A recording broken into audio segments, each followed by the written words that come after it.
Assalamualaikum warahmatullahi wabarakatuh.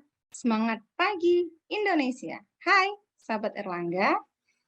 Selamat datang di Erlangga Classroom. Erlangga Classroom adalah persembahan dari penerbit Erlangga yang akan membantu sahabat Erlangga semua belajar bersama. Saat ini, sahabat Erlangga belajar di sekolah sudah tatap muka ya. Nah, tapi ingat nih, harus tetap jaga protokol kesehatan supaya kita tetap sehat. Misalnya mencuci tangan, pakai masker, harus tetap kita jaga agar kita semua dalam keadaan sehat. Dan tentunya bisa belajar bersama Erlangga Classroom. Nah, sahabat Erlangga, hari ini kalian akan belajar bersama Bu Desi. Kita akan belajar matematika. Materi kita hari ini adalah materi untuk jenjang sekolah dasar kelas 5. Tapi sahabat Erlangga yang lain boleh ikut belajar juga ya. Dan kalian juga nanti boleh menulis di kolom komentar YouTube ini. Sudah siap belajar? Iya, tentunya sudah siap. Ambil alat tulisnya, ambil penanya, kita akan belajar bersama. Tapi sebelum belajar, kita berdoa terlebih dahulu. Berdoa menurut agama dan kepercayaan kita masing-masing. Berdoa dimulai. Doa selesai. Sahabat Erlangga, Bu Desi akan menayangkan materi kita hari ini, yaitu tentang pengolahan data. Nah, pengolahan data ini adalah untuk kelas 5 sekolah dasar.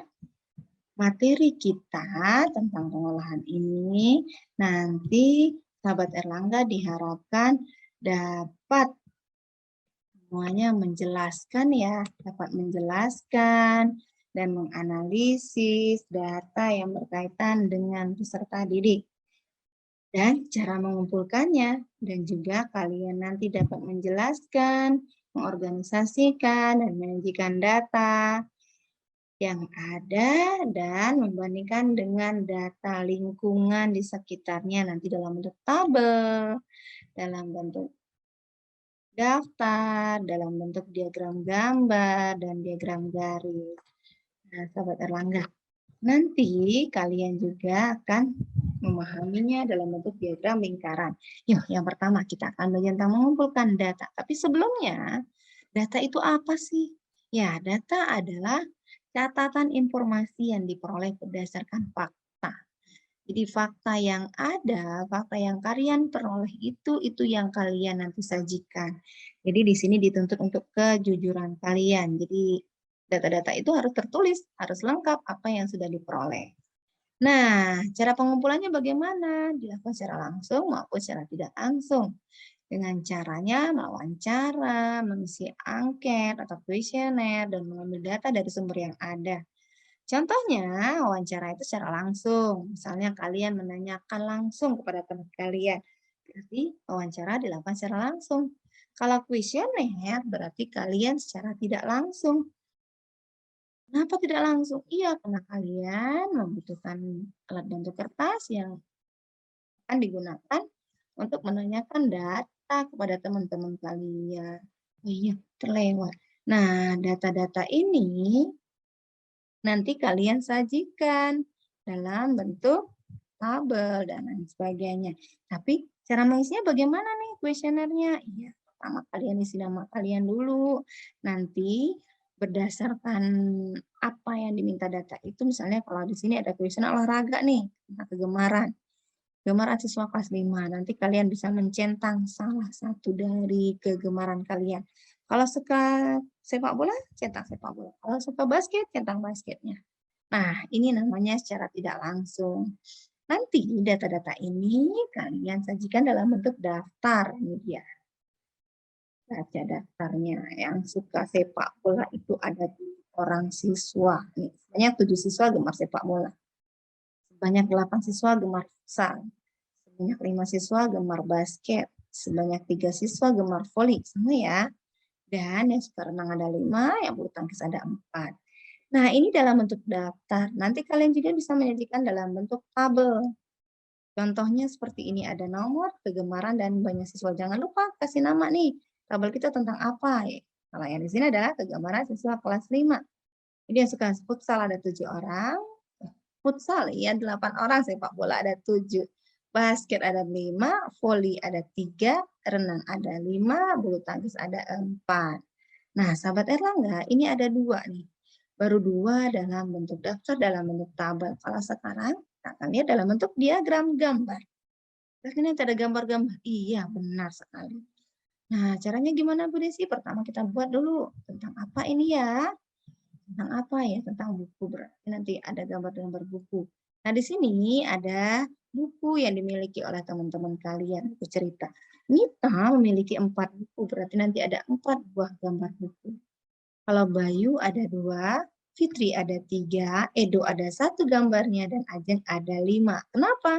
Karena 1 gambar buku ini itu mewakili 1 buku. Nah, sahabat Erlangga, kita lanjut. Kalau bentuk diagram yang lain, ini adalah diagram, iya tepat sekali diagram batang. Cara bacanya bagaimana ya? Ya, caranya di sini ada 6 siswa, ini ya, ada 6 orang siswa. 6 orang siswa ini mendapat nilai 6. 6 orang siswa mendapat nilai 6. Nah, kalau yang mendapat nilai 7 itu ada berapa orang? Iya, ada 8 orang. Sedangkan yang mendapat nilai 10, ya, 10 di sini dong. Iya. Di sini bukan mendapat nilai 10 tapi nilai 8 ada 10 orang siswa. Nah, kalau yang mendapat nilai 9 ada 8 orang siswa. Dan yang mendapat nilai 10, ini nilai ya, nilai 10 ada 8 siswa. Nah, jangan kebalik ya. Jadi bukan nilai 10, tapi 10 orang siswa mendapat nilai 8. Ya, kalau yang dapat nilai 7 berapa orang? 7 ada 8 orang. Nilai 10 ada berapa orang? Ada 8 orang. Nah, ini cara membaca diagram batang. Nah, kalau ini diagram apa namanya? Ya, ini adalah diagram garis. Cara bacanya bagaimana? Cara membacanya, bulan yang pertama Mita beratnya 3 kg.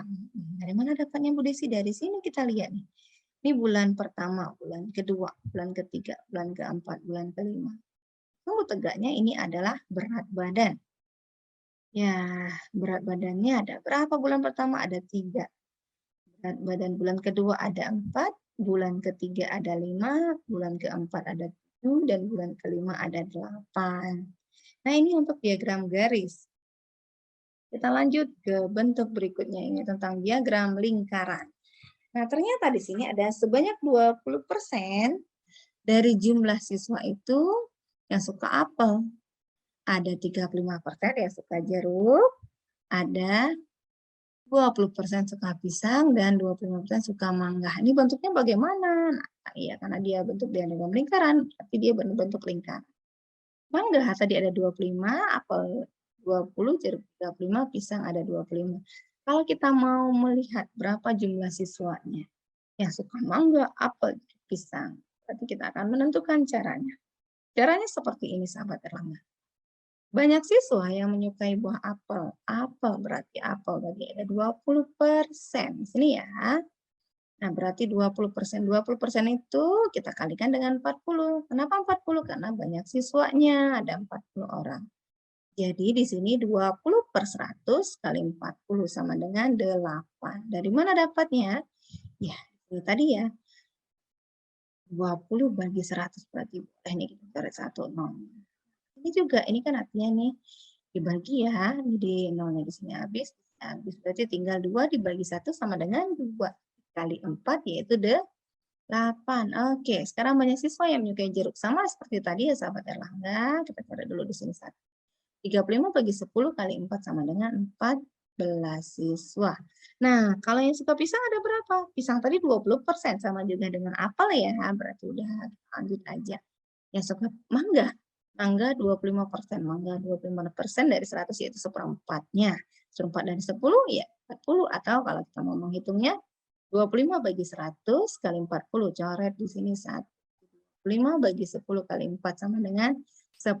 Ini adalah diagram lingkaran, sahabat Erlangga. Nah, sahabat Erlangga, kalau kita menyajikan datanya, data dalam bentuk tabel, kita kembali lagi tadi. Di sini ada hasil ulangan matematika siswa kelas 5. Jadi kalian ya, nah, sahabat Erlangga, ini siswa sama seperti kalian siswa kelas 5, ulangan matematikanya. Dari data ini kita akan bentuk tabel. Caranya bagaimana? Yang pertama, kita tentukan dulu data terendah dan data tertinggi. Nah, dari data ini data terendahnya berapa ya? 76689. Nah, paling rendahnya angka iya, kali 5. Tertingginya iya angka 10. Nah, sahabat Erlang. Sudah kita dapat nih data terendah dan data tertinggi. Baru kita tuliskan data urut dari yang terendah. Nanti kita tuliskan dulu data dari yang terendah, dari 5. Hitung banyak setiap data dengan memberi turus. Nah, berarti kita pakai turus nih. Ingat ya, turus ya yang garis-garis itu. Nilai ulangan matematika siswa kelas 5 dalam bentuk tabel yang seperti ini. Nilai 5, 6, 7, 8, 9, dan 10. Turusnya, ini maksudnya yang berapa kali kita ketemu di sini. Coba kita cek ya, di sini. 1, nah buat di sini kita tuliskan 1. Ini ada nggak ya? Nggak ada, tidak ada, tidak ada, tidak ada. Ketemu di sini, nah ini di sini. Berarti angka 5-nya ada 2, baru kita tuliskan di sini 2. Yang keenam, ini supaya gampang ini kita coret dulu supaya ya, oh ini udah kita tulis. Yang keenam sekarang. Nilai 6, 1, 2, 3, 4, 5, 6. Berarti kita tulis ya 1, 2, 3, 4. 5-nya kita gabungkan, baru kita 6. Ini supaya apa? Supaya memudahkan kita menjumlahkannya nanti ada berapa? Dikelompokkan 5, 5. Nah, kita lanjut. Angka nilai 7, yang dapat nilai 7. 1, 2, 3, 4, 5, 6, 7, 8. Kita terus 8 buah sama. 1, 2, 3, 4, 5. Kita tarik 6, 7, 8. 8 ya. Nah, sekarang angka 8. 1, 2, 3, 4, 5, 6. 6 ya, sahabat ya. Enggak ada 6. Sekarang 9. 9 di sini enggak ada. Oh, di sini 1, 2, 3, 4, 5, 6 juga. Sama seperti tadi ya. Nah, yang dapat nilai 10. 1, 2, 3, 4. Ada 4 orang siswa. Nah, seperti ini. Ini dalam bentuk tabel. Jadi kita dari data-data ini kita jadikan bentuk tabelnya seperti ini. Terus ini untuk memudahkan kita dalam menghitungnya. Nah, sahabat Erlangga, kita lanjut berikutnya, yaitu menjadikan data dalam bentuk-bentuk lain, dalam bentuk diagram gambar. Nah, di sini ada toko buku. Ada cara-caranya nih, kita akan membuat diagram gambarnya. Yang pertama, tentukan gambar yang akan kamu buat. Nah, kalau di toko buku ini ya, penjualan buku, berarti kita akan menggambar buku. Januari ada 25, Februari ada 40, Maret 45, April 15, Mei 50. Nanti tentukan banyak data yang ingin diwakili oleh satu gambar. Kalau kita lihat di sini, ini adalah bilangan kelipatan, ya, kelipatan 5. Nah, ubahlah bilangan yang menyatakan banyak data menjadi gambar. Caranya berarti seperti ini. Nah, ini sahabat Erlangga. Jadi Bu Desi di sini sudah membuat gambar warna biru dan warna pink bukunya. Ini kita buat diagram gambarnya pertama bulan, Januari, Februari, Maret, April, Mei. Baru banyak penjualan. Di sini tadi ya kita tentukan dulu nih. Karena semua bilangan merupakan kelipatan 5, kita dapat melakukan pemisalan. Misalnya seperti ini, buku warna biru ini mewakili 10 buah buku. Dan buku berwarna pink ini mewakili 5 buku. Nanti kita tentukan banyak buku untuk setiap bulannya. Kalau 25 berarti artinya 20 tambah 5. 10 tambah 10 tambah 5. Artinya nanti akan ada mewakili 2 buah buku yang warna biru dan 1 buku yang warna pink atau merah muda. Berikut juga untuk bulan Februari ada 40. Berarti 40 tambah 40. 40 berarti ada 10 tambah 10 tambah 10 tambah 10. Sama dengan 40. Kalau 45 berarti 40 tambah 5. Sama dengan 10 tambah 10 tambah 10 tambah 10 tambah 5. Kalau 15, 10 tambah 5. Kalau 50, 10 tambah 10 tambah 10 tambah 10 tambah 10. Nah, jadi ingat ya, setiap buku yang berwarna biru ini mewakili 10. buku dan yang pink itu adalah 5 buku. Boleh nanti berarti kita lihat di sini ada 2 buku yang warna biru dan 1 buku warna pink. Kalau yang Februari 4 buku warna biru, Maret ada 4 buku warna biru dan 1 warna pink. Kalau April ya 1 buku warna biru dan 1 buku warna pink. Kalau bulan Mei nggak ada ya karena jumlahnya ada 50. Nah, sahabat Erlangga, mudah ya? Ya, kita akan lanjutkan ke bentuk lainnya. Di sini ada tinggi badan beberapa orang siswa. Kita akan membentuk diagram batang. Dari data tabel ini kita bentuk diagram batang, tapi yang pertama kita akan membuat sumbu tegak dan sumbu mendatar dulu. Baru kita tuliskan nama siswa di sumbu mendatar dan tinggi badan untuk sumbu tegaknya. Untuk sumbu tegak gunakan jarak, nih ya, gunakan jarak antara bilangan yang tepat. Buatlah batang-batang persegi panjang dengan tinggi yang sesuai dengan tabel. Kita lihat nih, pastikan jaraknya sama ya, sahabat Erlangga. Kita buat sumbu tegak dan sumbu mendatar. Ingat tadi sumbu tegak untuk tinggi siswa dalam keadaan sentimeter. Kita buat 135, 136, 138. Ini adalah untuk memudahkan kita dalam menghitung, menggambarkan diagram batang ini. Ini adalah bilangan loncat dulu. Lalu di bawahnya nama siswa. Pertama Alif. Alif tinggi badannya 150 nih di sini. Alif ya. Nah, Bayu berapa? Bayu 144. Di sini 144. Edo berapa? Edo 140. Fitri 145. Berarti antara 144 sampai 146 ya, sahabat Erlangga. Posisinya. Kalau Mita itu berada di posisi 142. Nah, seperti ini menyajikan dalam bentuk diagram batang. Nah, sahabat Erlangga, kalau dalam bentuk diagram yang lainnya, di sini kita akan bentuk diagram garis. Ada penjualan buku tulis di sekolah. Nah, di sini ada 5 bulan nih, Januari, Februari, Maret, April, Mei. Januari itu terjual banyak 25 buku. Kalau Februari ada 40 buku, Maret ada 45 buku, April ada 15, Mei ada 55. Yang harus kita lakukan, kita buat nama bulan pada sumbu mendatar dan banyak penjualan pada sumbu tegak. Hampir sama dengan diagram batang tadi ya, sahabat Erlangga. Tapi kita di sini pakai titik-titik pertemuan nama bulan dan banyak penjualan yang sesuai dengan tabel. Baru kita tarik garis hubungnya di sini. Jadi kita buat sumbu tegak dan sumbu mendatar. Sumbu mendatar untuk nama bulan, sumbu tegak banyak penjualan. Kita lihat di sini. Berarti kalau Januari 25 antara 30 dan 20. Di sini posisi. Februari itu jumlahnya 40 di sini. Maret itu jumlahnya 45 antara 40 sampai 50. April itu ada 15. Dan bulan Mei itu ada 55. Baru kita tarik garis di sini nanti. Ini ya sahabat Erlangga. Terus harus tarik garis lagi. Itu namanya diagram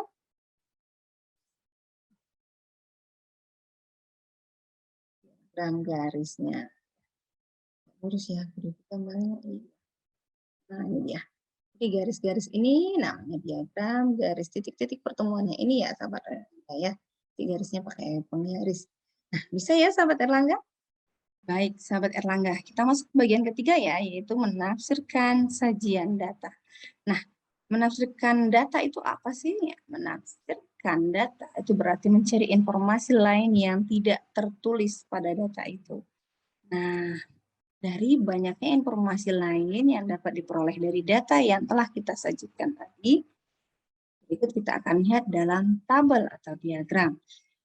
Informasi-informasi apa sih yang bisa kita lihat? Yang pertama, data tertinggi. Yang kedua, data terendah. Ada jumlah data dan selisih antar data. Nah, kita coba ya, kita perhatikan cara menafsirkan data pada tabel berikut ini. Di sini adalah data banyak gol pertandingan futsal siswa kelas 5. Ada 5 kali pertandingan. Dan banyak golnya. Pertandingan pertama itu jumlah golnya ada 2. Pertandingan kedua itu jumlah golnya ada 3. Pertandingan ketiga jumlah golnya ada 3. Dan pertandingan keempat golnya ada 5. Serta pertandingan kelima golnya ada 4. Nah, kalau kita lihat di sini sahabat Erlangga, Bentar ya, Bu Desi akan tunjuk sebentar. Di sini kita akan terlihat bahwa dari pertandingan pertama, kedua, ketiga, keempat, dan kelima, di sini ada data yang tersirat. Kita lihat, gol terbanyak terjadi pada pertandingan keempat. Coba kita lihat. Gol terbanyak, yaitu terbanyaknya adalah 5. Ini terjadi pada pertandingan keempat. Oke, benar ya. Kita lihat yang kedua, ada gol paling sedikit itu terjadi pada pertandingan yang pertama. Pertandingan pertama kita lihat. Pertandingan pertama ada berapa jumlah golnya? Ya, ada 2. Nah, kalau kita lihat lagi yang ketiga, selisih banyak gol pada pertandingan ketiga dan keempat. Pertandingan ketiga, yang ini ya sahabat Erlangga, pertandingan ketiga dan keempat, kita lihat. Pertandingan ketiga dan keempat, selisihnya ada berapa golnya? Ya, jadi 5 dikurang 3, ada 2 golnya. Satu lagi, kalau jumlah gol dari seluruh pertandingan ini ada berapa? Iya, tepat sekali. Ada 17 gol yang diperoleh oleh siswa kelas 5 dalam pertandingan futsal tersebut. Nah, sahabat Erlangga, ini adalah diagram gambar hasil panen pepaya Pak Rafli pada bulan Januari. Kita lihat di sini ada minggu pertama, minggu kedua, minggu ketiga, minggu keempat. Nah, ternyata satu buah pepaya ini itu menggambarkan 10 buah yang dihasilkan atau yang hasil panen dari kebunnya Pak Rafli. Sedangkan yang terlihat terbuka ini mewakili 5 buah pepaya. Kita lihat ya, kalau ini 10 berarti 10, 10, 10, 10. 10 tambah 10 tambah 10 tambah 10 berarti ada 45. Ada 45. Nah, minggu kedua hasil panen pepaya Pak Rafli ada berapa? Iya, kali ada 35 buah. Sedangkan minggu ketiga kita hitung ya, 1, 2, 3, 4, 5, 6. Ya, ada 60.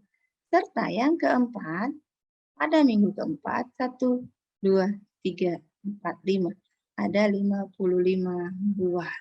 Nah, sahabat Erlangga, dari data ini, dari diagram gambar ini, ternyata ada data yang tersiratnya nih. Ada makna tersiratnya. Yang pertama, hasil panen pepaya terbanyak itu terjadi pada minggu ketiga. Coba kita ini yang ketiga ya, sahabat. Jumlah panennya ada berapa? Iya, ada 60. Nah, yang kedua, hasil panen pepaya paling sedikit itu terjadi pada minggu kedua, yaitu berjumlah 35 buah. Nih, sama ya kita hitung tadi ya. Nah, sedangkan jumlah panen pepaya pada bulan Januari berarti akumulasi dari ini semua adalah 195 buah. Nah, sahabat Erlangga, bisa ya sekarang kalau kita menafsirkan data pada diagram batang berikut ini. Diagram ini adalah diagram tentang tinggi badan siswa kelas 5. Diagram ini kalau kita lihat, sahabat Erlangga, bisa langsung terlihat ya, data paling banyak siswa yang memiliki tinggi badan 150 ada berapa orang? Ya, paling banyak siswa memiliki tinggi badan 150 cm adalah 8 orang siswa. Iya, sahabat Erlangga ya. 8 orang siswa. Nah, sekali. Nah, kalau selisih banyak siswa yang memiliki tinggi badan tertinggi dan terendah, yaitu banyak berapa siswa nih sahabat Erlangga? Iya, ini belum diskusi ya. Ada berapa? Yuk. Selisih banyak siswa yang memiliki tinggi badan tertinggi. Tinggi badan tertingginya berapa? 151. Ada berapa 151? Ada 7 orang siswa. Oke, di sini ada 7 orang siswa. Sedangkan yang terendah, yaitu ada nih ya, tingginya 147. Jadi, tinggi badan terendahnya ada berapa nih? Ada 5 orang. Nah, kalau kita lihat, berarti kalau selisih berarti 7 dikurang 5 kali ada 2. Nah, sekarang kita hitung. jumlah siswa kelas 5 ada berapa anak? Yang ini 5, ini 6, yang di sini 4. Di selanjutnya, sebentar. Ini ada 4. Oh, di sini ada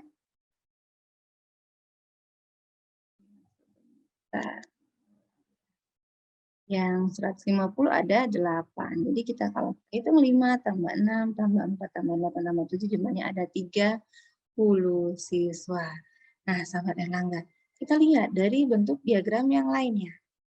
Diagram yang lainnya adalah diagram lingkaran.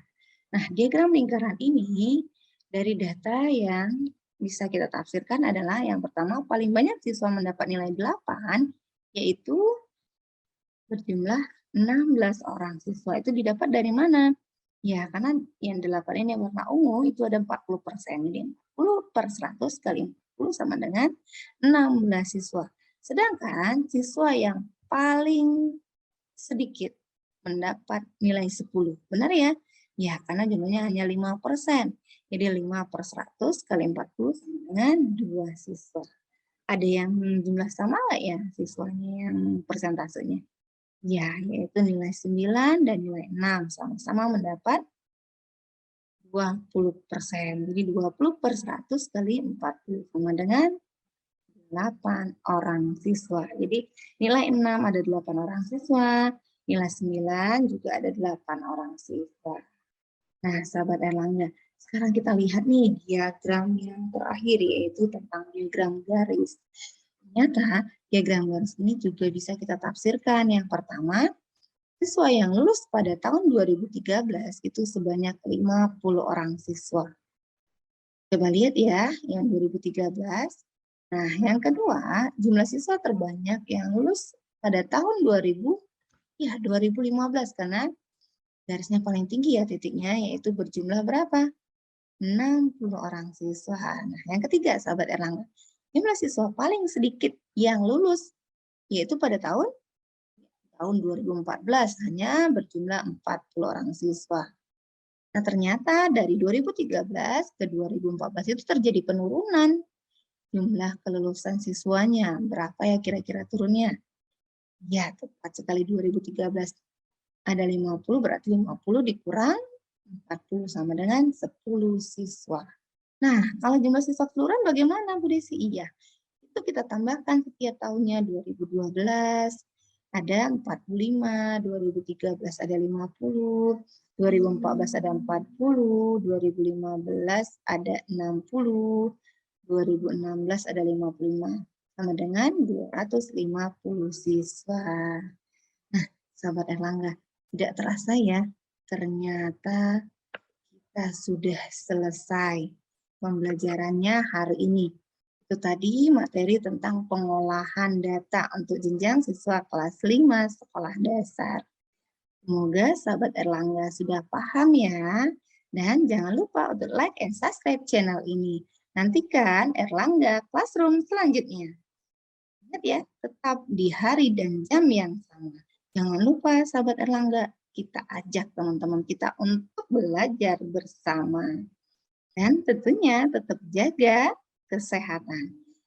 Sebelum Ibu akhiri pembelajaran hari ini, kita berdoa dulu ya. Berdoa menurut agama dan kepercayaan kita masing-masing.